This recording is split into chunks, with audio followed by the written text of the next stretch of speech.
Mapak, your perfect packaging partner. Thali eternal wedding collections by Chungath jewellery. ഇതെല്ലാം എന്റെ കല്യാണത്തിന് വാങ്ങിയതാ. വാവ്, ഇതെവിടുന്നാ? MV Chacko golden diamonds Angamaly.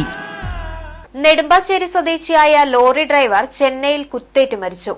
Mekkad Mulavarikkal വീട്ടിൽ ഏലിയാസ് എന്ന 42-കാരനാണ് റോഡിൽ അക്രമിയുടെ കുത്തേറ്റ് മരിച്ചത്. നെടുമ്പാശ്ശേരി സ്വദേശിയായ ലോറി ഡ്രൈവർ ചെന്നൈയിൽ കുത്തേറ്റു മരിച്ചു. മേക്കാട് കാരക്കാട് ഭാഗത്ത് താമസിക്കുന്ന മുളവരിക്കൽ വീട്ടിൽ ഏലിയാസാണ് അക്രമിയുടെ കുത്തേറ്റു മരിച്ചത്. ലോറി ഡ്രൈവറാണ് ഏലിയാസ്. 41 വയസ്സായിരുന്നു. ബൈക്കിലെത്തിയ റോഡ് കേന്ദ്രീകരിച്ച് കൊള്ള നടത്തുന്നവർ ചോദിച്ച പണം നൽകാത്തതിനാലാണ് ആക്രമിച്ചത് എന്നാണ് പോലീസിന്റെ നിഗമനം. ചെന്നൈ കൃഷ്ണഗിരിക്ക് സമീപത്ത് വെച്ചാണ് ഏലിയാസിന് കുത്തേറ്റത്.